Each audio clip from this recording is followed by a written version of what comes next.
शामिल होकर कमाई कर सकते हैं। चलिए जानते हैं कि शॉर्ट्स क्रिएटर्स YPP में कैसे शामिल हो सकते हैं और शॉर्ट्स पर दिखने वाले विज्ञापनों से जो रेवेन्यू होती है उसे कैसे बांटा जाता है। इस वीडियो में हम ये भी जानेंगे कि अपनी शॉर्ट्स परफॉर्मेंस और कमाई को कैसे देखा जा सकता है। सबसे पहले जानते हैं कि shorts creators YouTube partner program में कैसे शामिल हो सकते हैं। इस प्रोग्राम में आवेदन करने के लिए जरूरी है कि शॉर्ट्स क्रिएटर के चैनल पर कम से कम 1000 सदस्य हों और साथ ही सार्वजनिक तौर पर दिखने वाले उनके शॉर्ट वीडियो को पिछले 90 दिनों में 1 करोड़ मान्य व्यू मिले हों। ऐसे क्रिएटर्स भी प्रोग्राम के लिए आवेदन कर सकते हैं जिनके चैनल पर 1000 सदस्य हों और उनके लंबी अवधि वाले सार्वजनिक वीडियो को 4000 घंटों तक देखा जा चुका हो। ये भी जरूरी है कि आपके कंटेंट को YouTube की उन नीतियों का भी पालन करना चाहिए जो ओरिजिनल कंटेंट के लिए बनी है। यानी आपने जो कंटेंट अपलोड किया है वो आपका ही कंटेंट है, किसी और का नहीं। YouTube ऐसे ओरिजिनल कंटेंट को पुरस्कृत करना चाहता है जो दर्शकों के लिए कुछ नया या दिलचस्प दिखाता है। मान लें कि आपने रीमिक्स टूल से किसी ऐसे कंटेंट को रीमिक्स किया है जो आपका ओरिजिनल कंटेंट नहीं है, लेकिन आपने उसमें कुछ मजेदार, नई या दिलचस्प चीज जोड़ दी है, तो इसका मतलब हुआ कि आपने उसे पूरे तरीके से बदल दिया है। दूसरे शब्दों में कहीं तो किसी दूसरे क्रिएटर का कंटेंट इस्तेमाल किया जा सकता है। तभी जब आपका वीडियो देखकर दर्शकों को ये साफ पता चले कि वह ओरिजिनल वीडियो से काफी अलग है और उसमें एक नयापन है। अब हम आपको बताएंगे कि शॉर्ट्स पर दिखने वाले विज्ञापनों से रेवेन्यू को कैसे बांटा जाता है। शॉर्ट्स के लिए रेवेन्यू के बंटवारे का एक खास मॉडल बनाया गया है। ये इन 4 स्टेप में काम करता है।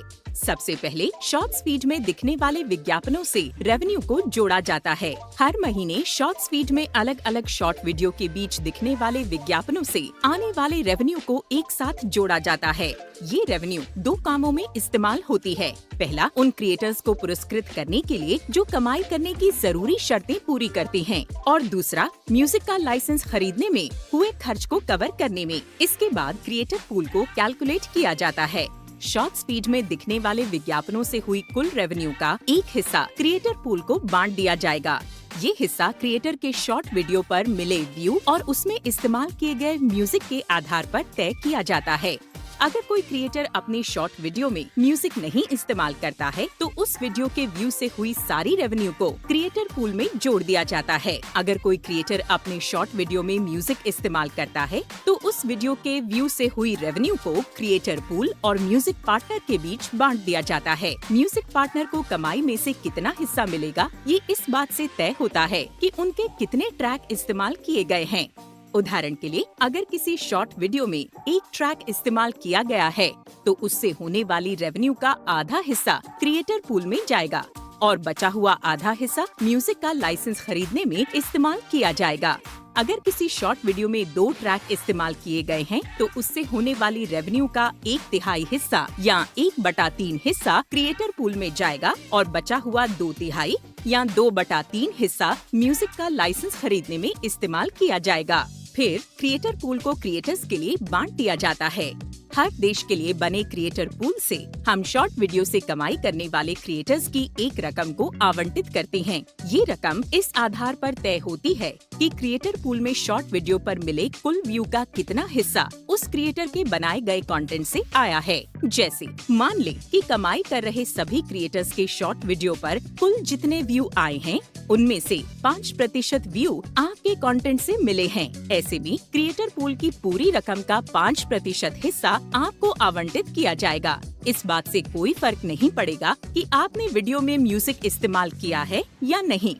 और आखिर में शॉर्ट से हुई रेवेन्यू का बंटवारा लागू किया जाता है, यानी कि कमाई करने वाले क्रिएटर्स को जितनी रकम शॉर्ट्स रेवेन्यू से आवंटित की गई थी उसमें से वे 45% हिस्सा अपने पास रखेंगे।